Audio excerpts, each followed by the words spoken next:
Alan, welcome to the show. It's great to have you on, mate.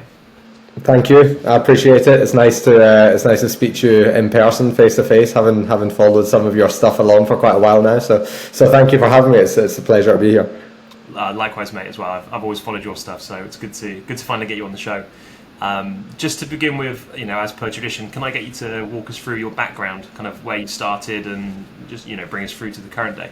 Yeah, for sure. Without boring everybody, I did a couple of degrees, one in sports and exercise science, which I didn't actually find overly helpful, and then I did another one in kind of sports rehab and therapy, which kind of ignited the fire for rehab, kind of. But just generally, like movement and how the body moves was more my kind of thing. I actually thought about going into physio, maybe going into something else a little deeper around movement based studies. And then I ended up taking up a job at Millfield School, which is a private school in England and the UK. And basically, you are just expected to coach for about 60 to 70 hours a week. And at the time, I think I got a few months into it and I thought, I'm not sure this is for me. Like I am absolutely destroyed. And I'm just coaching back to back to back. But actually on reflection, I think it did an unbelievable job of instilling what I kind of feel is my coaching persona. And I got a lot of trial and error to figure out what my character was as a coach and how I like to deliver and deliver coaching sessions. So it was actually massively valuable, alongside obviously learning various bits about strength and conditioning and rehab. And then after a couple of years there, I went to Bath Rugby. Got a real eye-opener and shock from moving from school based practice into professional sport, where the expectation is you do your job and you do it well, and if you don't do it well, then basically you're hauled over the coals for it. And that was a bit of a shock for a couple of years and a big steep learning curve. And then I got thrust into the rehab role because of my interest in movement and how that seems to kind of transfer onto the pitch rather than just your classic, if we squat more then it's going to transfer into better rugby performance. And that was really where my learning kind of took off. I was under the kind of tutelage of a guy called Byron Fields, who is now out with them in Rugby Australia. And he opened my eyes to what rehab to me now is. And he really was just, he didn't use the bed. He didn't do any of your classic physio-esque type clinical tests or manual muscle tests. He would just get people to do things movement-wise and make assessments and assumptions and judgments of movement. And 99% of the time, the guy was absolutely bang on and could see things that I couldn't see. And it really lit a fire under me to be like, right, who else can I speak to that understands movement and that I can learn from? And then that took me to going and contacting Jonas from Speedworks. And Jonas later became a business partner of mine, but was essentially a mentor for me first. And I learned all about running and speed, and that side of things. And then after I'd moved away from the rehab role at Bath and had joined private practice, I then kind of took on the mentee role with Dan Path. And Dan's obviously world renowned for his coach's eye and his ability to solve problems that a lot of people kind of describe as being unsolvable. And unretiring athletes who are currently thinking about retiring, I think, is an amazing ability. And I've learned as much as humanly possible from these people and tried to kind of pull it all together and come up with my own frameworks and ability to practice, etc. And now I do it in my own company, which is Elevate Rehab. So yeah, that's kind of long and short of it. That's some amazing influences along the way there as well. Yeah. Some really good locations to get your reps in at the beginning as well, by the sounds of it. Yeah, exactly that. Yeah, it's a really fortunate group of people and wide variety of skill sets, I think, to learn from very medically kind of influence to very kind of track and field influence to then heavily holistically influence just purely around movement and assessment. So it's and they constantly humble me on a weekly, monthly, yearly basis for me to aspire to be as good as they are. So it's funny how things come back around. Like I think years ago, all team practitioners especially were doing movement screens and everything was movement focused, mainly because as well we didn't have as many tools to assess like forces and kinetics or whatever. And then I almost think we overcorrected and everyone went down the force route only, and obviously force is important, but it's only one piece of the puzzle. And now I think people are going back to the movement piece again as a trend and saying, well, we need to understand the movement strategy to understand the force. So I feel like the industry's kind of going full circle a bit at the moment with its appreciation for kinematics and movement. So yeah, definitely. I think I come across that really on a daily basis, actually, with people that or teams that I consult for and athletes that I see. And a lot of the time you've got these repeat rehabbers or injuries that come through the door, and they are almost perplexed as to why they're injured again. And they're like, but I was strong. Like my numbers were brilliant. I was the strongest in the team. It could be anything, call it a Nordic or a ISO or whatever. And then you look at the mechanics of how they move and they apply that force, and you realize actually the injured tissue that everybody's obsessing about probably isn't actually the problem. That's the thing that took the hit, unfortunately. But actually it's come from a gap in, I don't know, the big toe or the ankle or the shoulder, and a randomly dislocated shoulder that was never addressed and it's influenced the right hip. Stuff like that. And you start to, once you start to see enough of it, you start to see patterns. And very quickly, the thing that amazes me on a daily basis is just how quickly you can influence these movement patterns through 1 rep, 10 reps, 20 reps a week, and the right cueing and also the education of the athlete. And then all of a sudden you end up with problems that have been long standing actually clearing up in really short time frames. So that tends to be the thing that floats my boat, trying to solve those problems more than anything. Yeah, same for me as well, mate, to be honest. And I guess one of the questions in your background that I wanted to ask as well was, whenever I kind of consume your content, you're always in the same space. Is that your gym or? Yeah, it's my little tractor shed. It started off life very humbly as a squat rack and a few dumbbells, and a very disgusting carpet that hadn't been washed in a while. And now it's full of tech and it's got everything in there. And I think the best thing about it is the doors open right outside onto the field. And I'm really fortunate. The field is maintained to our great standards, so I can use it for everything from aggressive change of direction, agility. It's big enough to run team sessions if I have people of numbers. So yeah, it's a great little venue, and it's very private as well, which is good for some of the people that I coach. So very cool. Well, I think probably the envy of a lot of people. Anyone that doesn't have their own facility, I feel like seeing places like yours is probably the envy of all coaches. So yeah, I got hold of that place by, it's very much like what comes around goes around. I did a free ACL rehab for a young kid who came out of an academy and didn't quite get a professional contract, and right at the end did his ACL. And I'd said to the father that, look, I'll do this ACL rehab for nothing, but I am going to do it a bit differently, and I am going to trial a few things. I can't guarantee it's going to work, but I think it should.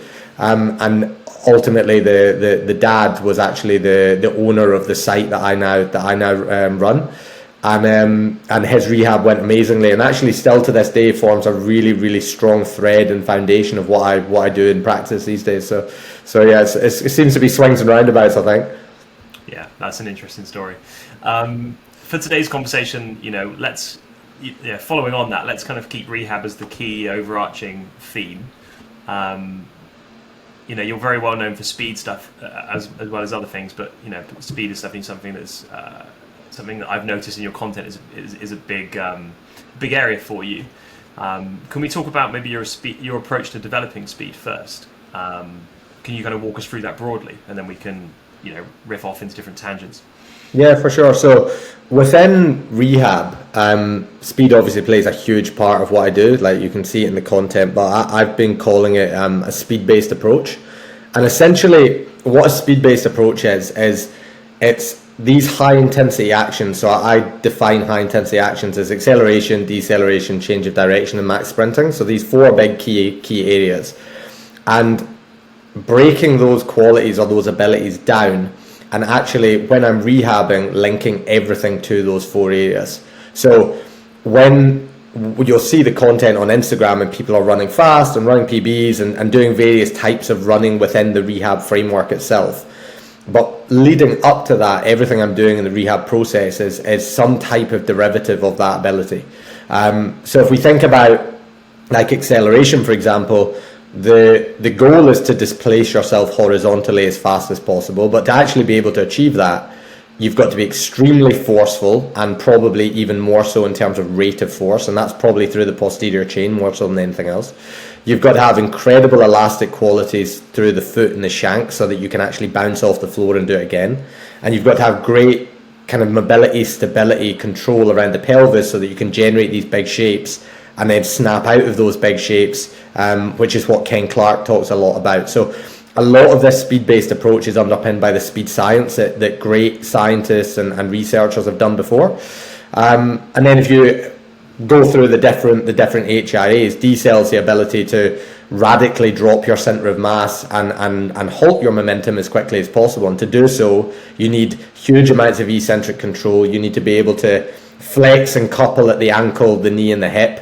And you need massive amounts of rate of force from an eccentric perspective. And then from a speed perspective, it's very much elasticity driven, range of motion driven. It's the ability to, again, create these big shapes, which are slightly more front side than backside, which is the kind of the thing that everybody loves to talk about. Is backside good, bad? Is it good? It's just a combination of range and the ability to reverse out of those big shapes with high levels of trunk stability and the ability to dissociate and rotate your trunk on top of your pelvis. So if you understand what speed is and these HIAs and what the demands are underpinning them, you can then break things down and say, okay, well, in ACL surgery, for example, I might not be running for the first 10 weeks, but I can certainly break down those qualities, for example, in acceleration, max strength, rate of force, foot stability and control, eccentric quad control, pelvic stability, etc., and go chase the underpinning values until you get to a point where you're able to actually do the skill itself. And all of a sudden, the skill of actually being able to accelerate, run fast, change direction actually becomes supremely easier. And the time it takes you to relearn those coordinations and patterns gets a lot shorter. So that's why speed plays a massive, massive part in my process, because indirectly it informs everything that I do. Yeah, and I guess the thing is, like, running mechanics as one example is like the common currency of so many sports. And even if the athlete isn't a high speed runner, there's physical qualities within running that probably relate to most sports. Obviously you'll get exceptions like kayak or swimming or things like that. But I still think there's the transfer of force through the body efficiently that you get from running does overlap with a lot of sport effectively. For sure. I think on that, this concept that movement matters. Like when you are coaching running, it's not just here's a cone at 0 and here's a cone at 50 meters and we're just going to run to a timer. Actually, how you organize your body, how you put your joints in position and stack your joints, all the different concepts that underpin efficient locomotion are things that can be worked on day 1, day 2, day 3 off the operating table. So it really is something that underpins everything that happens. And if you can get athletes to understand that, and maybe more importantly buy into it, I think if you can get athletes who become obsessed with movement, you end up with really, really good athletes, which is great. Yeah, and I think the thing that's good, actually, it kind of echoes some of my own thoughts, mate, is like I've just put together a course called S&C for Rehab Professionals, and then also with Dan Howe's our Rehab Simplified course. Very similarly, we in a lot of both those pieces of content material, we sort of believe in this idea of a backwards design to rehab. So can you take the physical and technical demands, can you take the end goal output, and can you break that down into the smaller nuances that then feed your planning from today forwards? But you have to start with that end in mind focus. So it's kind of good to hear that from you as a different practitioner as well, not just because it echoes mine or Dan's thoughts, but just just about confirmation bias between the boys. 100%. When you're doing a rehab, and like, you can pick if you need to kind of nuance this to a specific case, feel free to do so. But for you, what are the kind of like key principles of your rehab, or the big rocks in your approach? Well, I definitely work off 4 big ones that underpin everything that I do. And I call them the non-negotiables of rehab, and I will sit down before any rehab and go through this with my athletes. so that they are bought into the process. They understand if we progress something, why, if we regress something, why. And the first one's no pain. Now that would seem really obvious to any practitioner, I think, but it's got some nuance to it, that. And especially given the type of athletes that I work with, a lot of them are hyper competitors. They're at the top of their game. If you give them the classic pain scale, there's very, very likely chance that they underreport the pain or the sensation they're experiencing throughout rehab. So I've actually moved away from a pain scale as such, from like 0 to 10, which would be classic, and just gone to sensation and danger. And if there's sensation and feeling that the athlete is getting throughout any exercise that we're doing, then that is completely fine, and we'll talk about it, and it's actually good for me as a coach to understand what they're going through. But if there's any sensation or any feeling of danger, i.e. what we're doing is actually going to damage the system and they don't feel comfortable with it, then we'll stop and we'll regress down. And I think those two, from a pain perspective, those two categorizations make it simpler for the majority of athletes in my experience.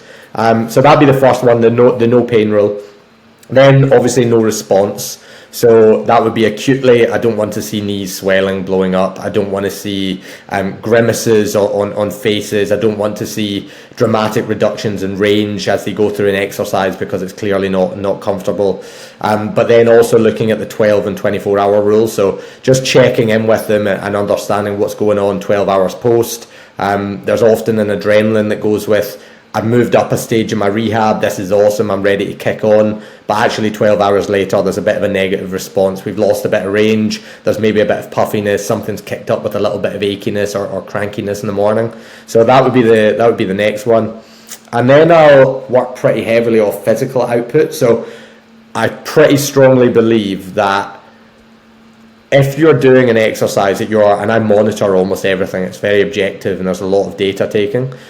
If I'm under 25% of physical output, and let's just say in terms of force, left versus right, I'm probably not achieving what I want to achieve anyway. So I work on this physical output of under 25%. It's got to be within that limit, otherwise I'll regress it down. And I think that's certainly a mistake I've made in the past. Like this is my exercise progression stream, this is my system, and this is how I do rehab.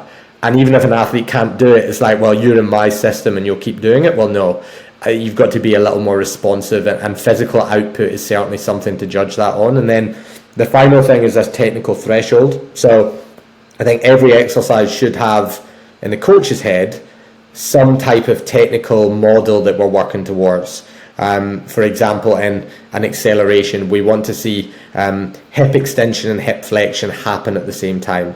We want to see stability through the shin so that we can access the hips and the glutes, rather than this snapping knee, early knee extension mechanism where actually it's all quad and no hip. Everything has a technical model. I'm very clear on what mine are, and I'll make sure the athletes are clear on it too. So we do a lot of examples of videos of what's good, what's bad, where they sit, and working towards that in what we would call prep with purpose. Which kind of takes me on to the next part of what really kind of links into what my process is or my system is for rehab. And I've got this thing called prep with purpose, and prep with purpose basically is the warm-up, but it's very, very strategically linked to those high intensity actions I talked about earlier. And then within there, I've got obviously my early, mid, late stage type work, so exercises and drills, of which there are hundreds, because some drills suit some people and some drills don't suit other people, but there's lots and lots and lots of drills, but they are affiliated or associated to developing the qualities aligned and the coordinations aligned to acceleration, decel, change of direction, and max speed. And what that does is it allows the feeling, the education, when you video it and you say, look, did you see your shin pop upwards rather than stay stable, and your glutes weren't allowed to move forward, actually they moved up and backwards. Those type of things are really valuable to then set the tone for what's expected from a technical perspective going into the rehab. And you get to microdose and regress certain qualities that are going to actually maybe on surface value don't seem hugely important, because in ACL rehab all we care about is getting the quad strong. But actually, when you get to 4 months, 5 months, and people are starting to pull sleds and accelerate, and all of a sudden their movement pattern and competency has changed completely because of what you've done for between weeks 4 and weeks 12. So this prep with purpose concept, which is a big framework, probably too big a framework if I'm absolutely honest with you, on my laptop, sets the tone for then efficient movement down the line. And then there's a whole bunch of other ones. The next framework that I really rely on would be something called my Forgotten Heroes framework. And I think this is based off my own experience and reflecting on my own practice over the last 10 years.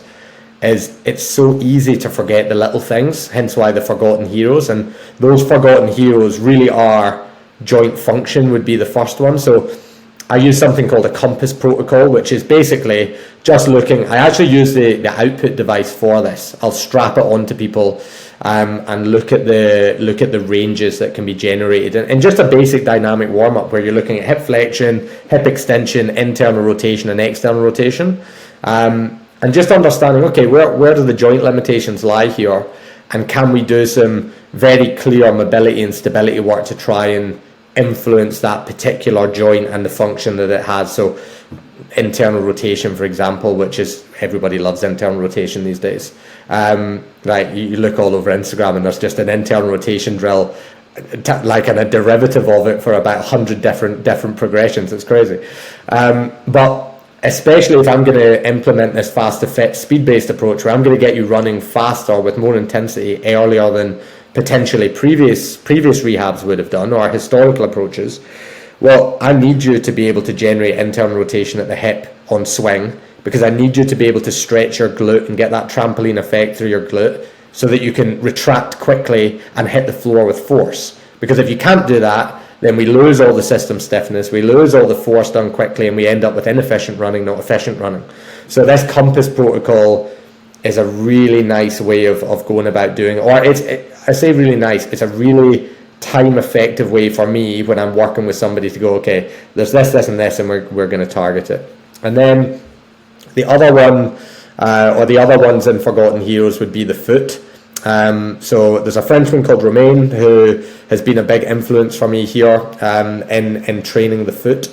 I think it goes beyond foot intrinsics. Everybody, again, loves a foot intrinsic. We're scrunching towels and we're doing that stuff.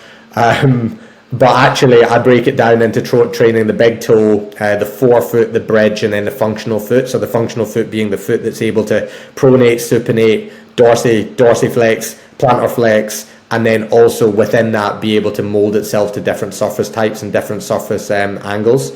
And Romain's been a huge influence on me in that. And again, it comes back to the overriding approach. If I'm going to bias these speed-based qualities on the HIAs that I talked about, well, if you've got a flimsy, soft foot and I'm asking you to dribble at week 10 and do it with a sled on your back, you're just waiting for a central tendon injury of your soleus to happen, which has definitely happened before. So this is what like it's the truth of it. And then you start realizing, shit, I've got these good thoughts around what I'm doing, but maybe I'm not actually supplementing the other areas to really make the most out of this central based approach that kind of forms the kind of the main thread of how I rehab people. So that'd be a big one. And then there's the usual lateral hip, spinal engine, all about creating stability so you can apply force quickly, all about, I think the spinal engine is a great one. Like I know Altus and Stu McMillan currently are doing a lot of kind of pushing of this concept, and I think it's great.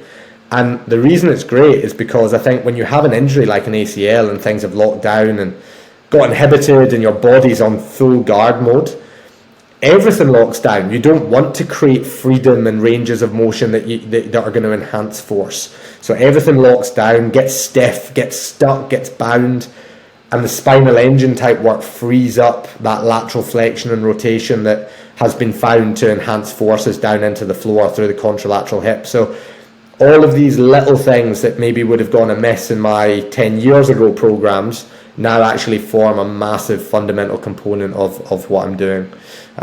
So that would be a couple of examples. There's about 10 different frameworks. I won't talk you through them all.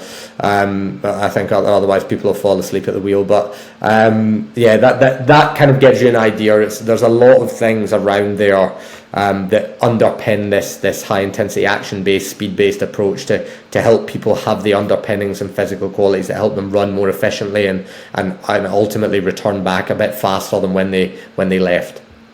Obviously, like, frameworks always involve some form of like semantics. One person includes this in what they call this, and someone else labels things differently. There's obviously so much complexity in rehab, and I think you did a really good job then just describing like some of the key, but there's lots of different things physically we can work on and need to be addressed in a rehab. Have you found by creating your own frameworks like that, it's a simpler, almost memory process when you're doing different segments of a session to be inclusive and comprehensive of everything you need to get in there?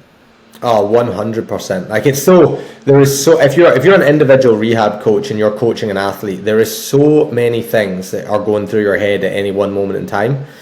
You've got your session plan, you've got your progressions based on a daily presentation of how the athlete moves. You've got in your head, am I moving them towards the objective criteria that needs to move them onto the next marker, etc. Without frameworks, I think, and anybody who knows me personally will kind of, I think, realize this, like, I'm very scatty and all over the place, and I'll do one thing and then I'll move to the next thing because it excites me and I'm loving that. But frameworks keep you grounded, and they give you the platform of science to be able to have rational decision making and thinking, to allow the artistry of individual coaching and the coach's eye to influence what happens and the nuance of what happens on the session, on the week, on the month, whatever. I think that's the value of frameworks. I think anybody that I've released this new course on fast to fit approach and simplifying rehab, and it's purely a framework based approach. And I've had loads of people that message me and say, does this rehab framework mean that I can rehab X? And the answer is, it gives you a wonderful platform to be able to make really, really kind of more sensitive decision making around that particular athlete. Without the frameworks, you're just shooting around randomly hoping that something sticks. So I think, frameworks they're massively important. Like the one that I've taken from Mike Young, who is another person I really, really look up to, and he puts out some unbelievable stuff, is on plyometrics. And Mike, this is an article I think it's about 10 years old, I think it might be older, but he talks about his plyometrics in terms of impact velocity. So the impact velocity being the height or the distance the athlete is falling into the contact in the jump or the plyometric. The orientation of whether it's vertical or horizontal, or maybe off in a different plane.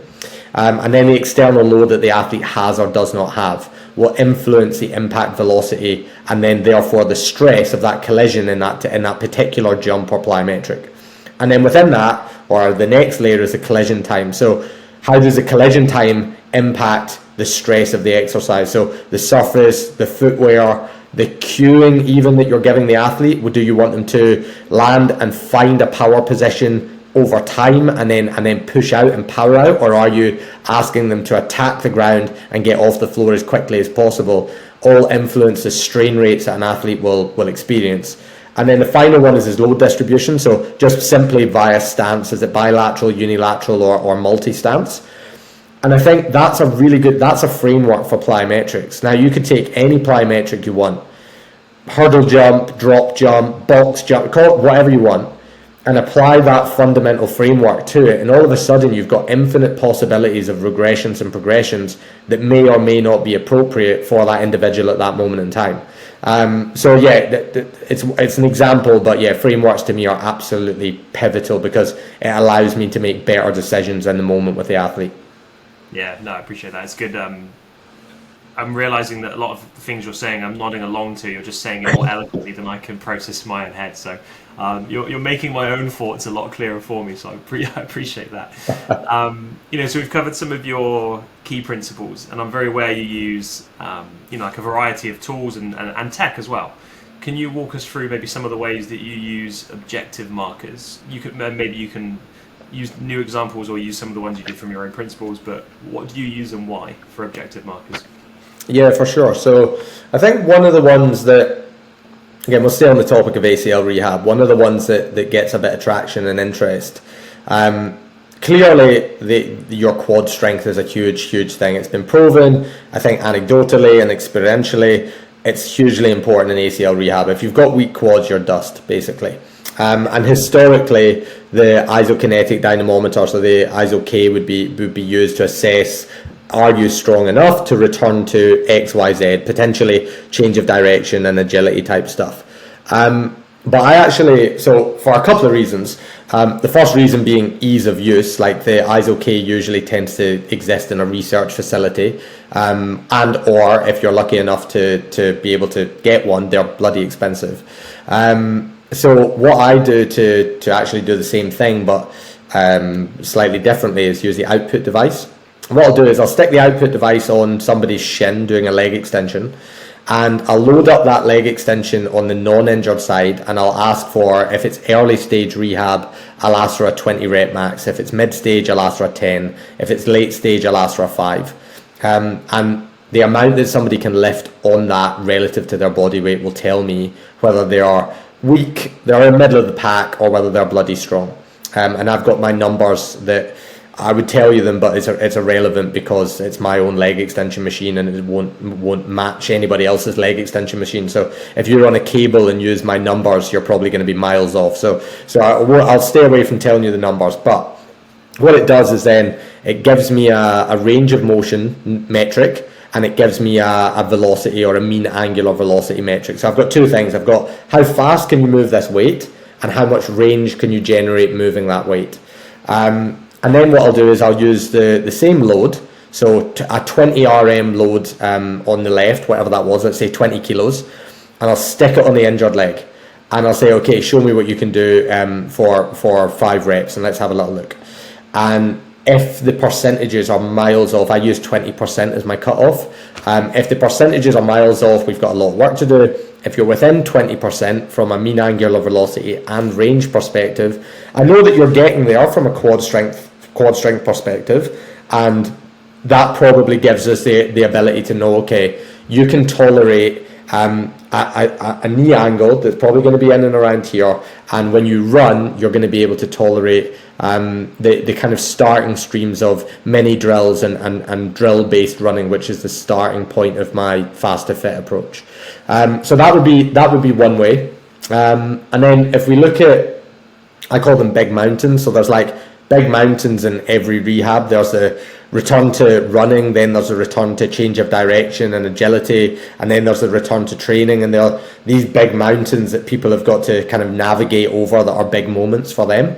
And one of the other ones that I'll use for return to agility, so return to change of direction, the biggest thing that I care about in change of direction is the person willing to accept load through their knee and flex through the knee, the hip and the ankle when they actually cut and change direction. Now, one of the biggest indicators for me on that is the eccentric impulse that somebody generates in the descent of a counter movement jump. So is their counter movement depth vastly off because they don't want to bend their knee? Is their eccentric impulse vastly off because they, one, don't have the force, and two, probably have a bit of a lag time, so they don't create that force in the same time frame? And unless that's within 20%, then I'm not going to move you towards any change of direction. We're probably going to do a lot more static work. We're probably going to do a lot more work of eccentrically just moving through range and tolerating more knee flexion. And then once we're there, and once they can snap down and change direction, and typically a lot of the objective values underpin my subjective criteria of just watching somebody move. Like if you're stiff and inhibited when you do a change of direction drill, whether it be a lateral shuffle or maybe it's a step and strike or whatever, I'll see that, and the eccentric impulse will underpin that information that I've seen with my coach's eye. So it's like a backup source of knowledge, really. And then when we get to return to agility, the first and foremost line of defense I've got is my coach's eye, because unless you're fortunate enough to have Vicon or maybe XSense or these various 3D motion analysis, and even then, I still haven't come across too many cases where it's true agility, it's live in-game, in-field scenarios, and actually they've got the 3D analysis on those scenarios.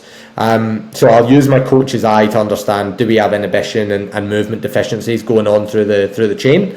And then I'll use the output device again, and I do like a repeat broad jump score. So I'll do a repeat broad jump, so on one leg, hop, hop, and stick.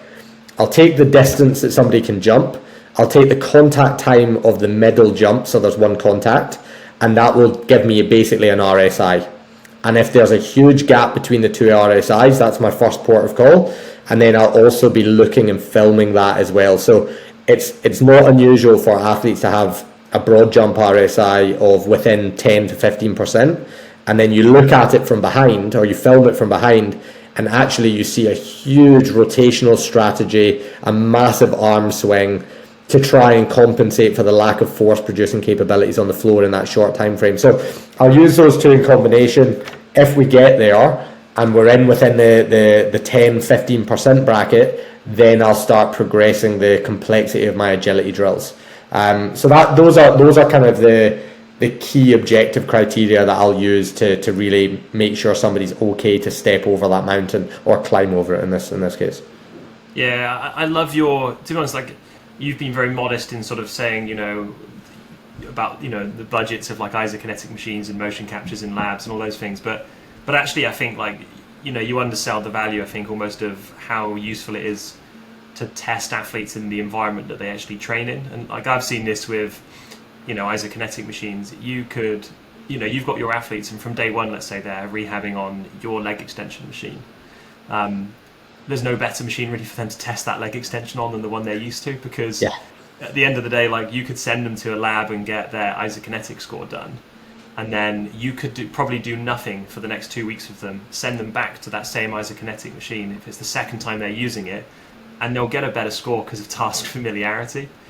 Versus, okay, maybe you lose some of the sterility testing it on maybe like an output or something on your gym's leg extension, but at least they know the task, and it's a much fairer reflection of where they're at and what they're going to use to change it. I think as well, what it does is it also allows you to start a lot lower down in the loading scheme. So if you're using a leg extension, you can obviously do that really light, and you can do it really heavy, and you can do it really slow, and you can do it really fast. In the ISO-K, and yes, of course, you can preset the ISO-K to give you different types of loading and etc. But in general, for 95% of cases that I work on, I'll be told the same story. I had a patella bone tendon graft on my ACL, and my patella tendon was sore and was niggly. But the team or the club have valued ISO-K because it's very objective and it's very clean cut, and it makes decision making really, really easy. But when they go into the testing, it's 5 reps at 60 degrees per second, done supramaximally as hard as you possibly can. And it gives you a score, and you pass or you fail. That typically tends to be the way it goes. You might pass, but you walk out with an absolute raging patella tendinopathy, because you've jumped the loading scheme up so dramatically and the strain rate so dramatically. Because you probably haven't been testing like that on your leg extension. So keeping a leg extension as part of that process and using it to objectify essentially what the ISO-K does, to me, makes a lot of sense. And it also, another side of rehab that I don't think is talked about enough, like us as coaches, we love the data, we love the coaching, we love talking about our timelines and all this stuff.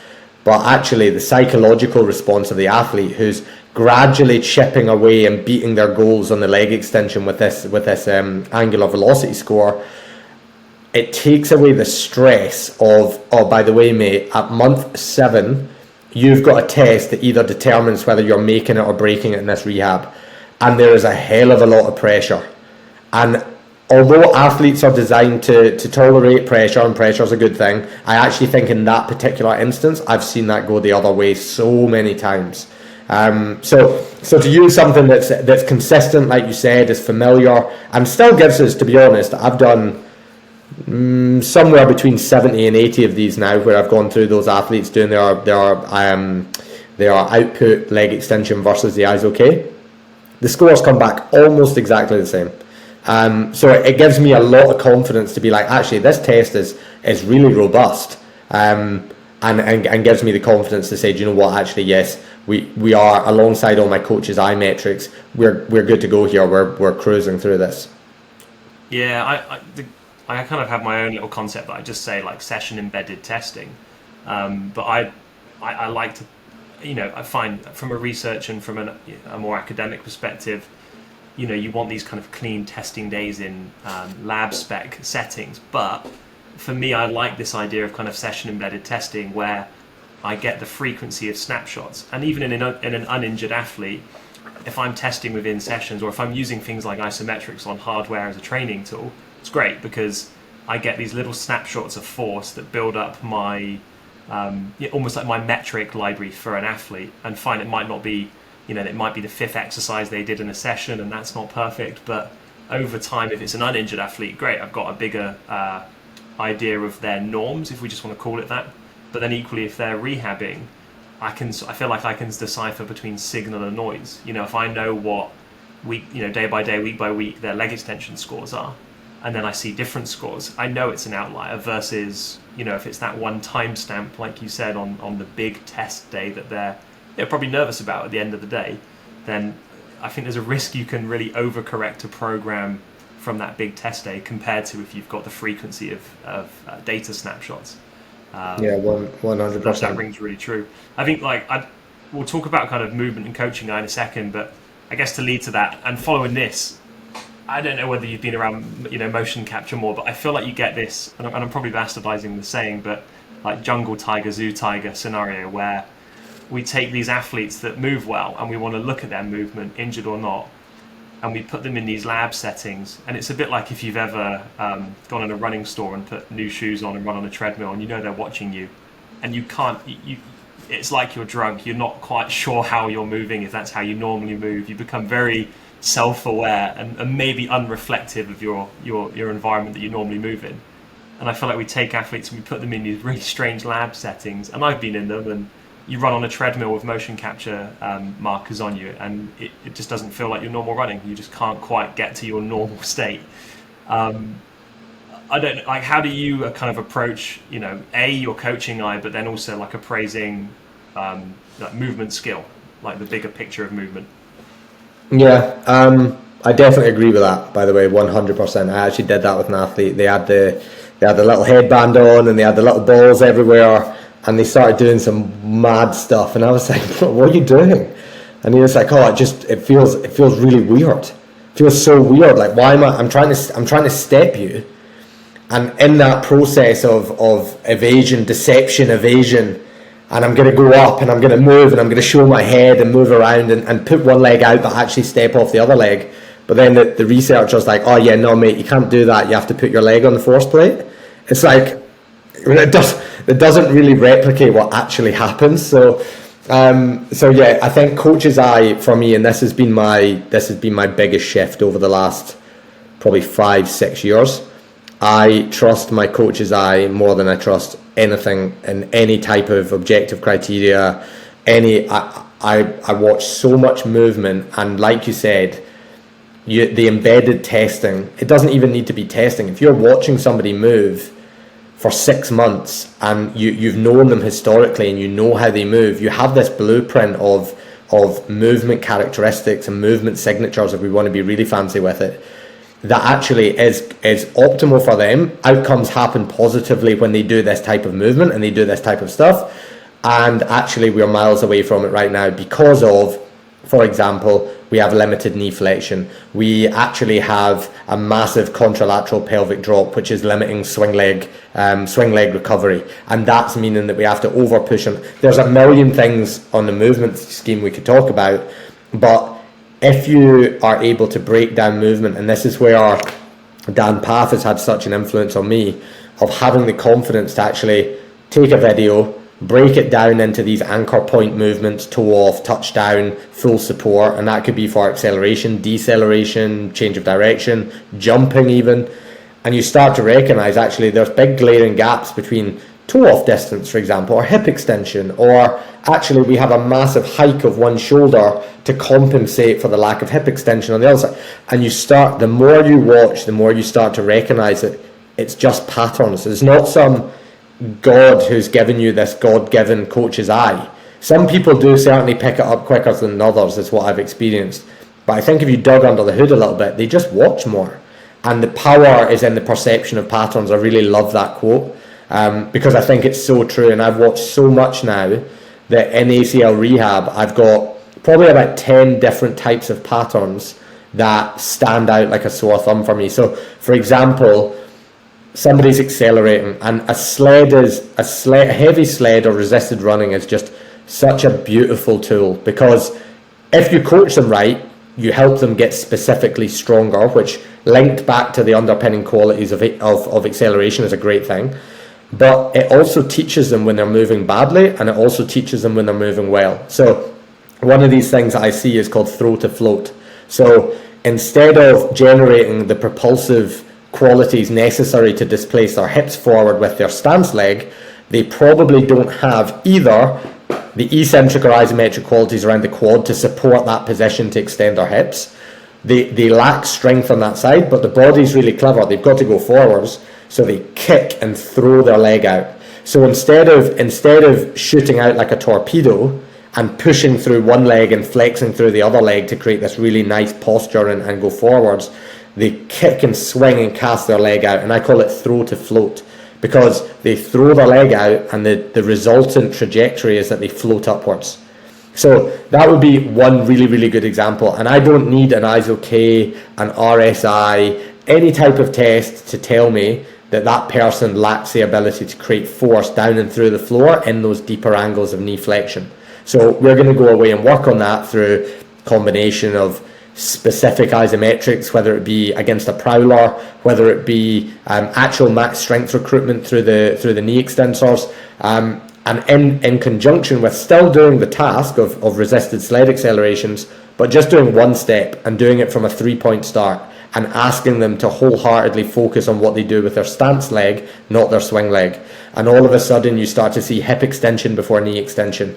And this type of recognition of these patterns just leads you down the route to start asking the right questions that actually maybe physically we're lacking a little bit here, but also, and this is a lot of the times the case, is the athlete doesn't actually know what they're trying to do.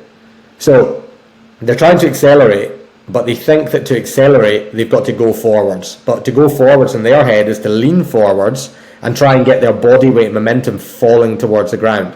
But actually, if you teach them that actually it's about posture and understanding that you're stacking your hips with your knees and your ankles, you're trying to keep your head neutral rather than folded down, and that allows you to be able to push long with one leg and flex big and create these big shapes. All of a sudden, the understanding from the athlete side of things is often the key to just turning it completely around. So yeah, coach's eye is absolutely massive, and the more I watch, the more I learn, and the more I'm able to be really specific with what I do.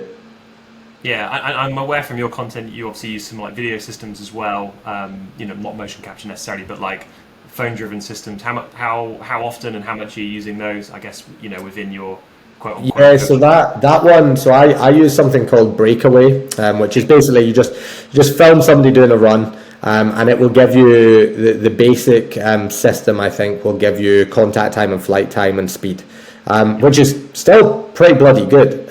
It's great information to have.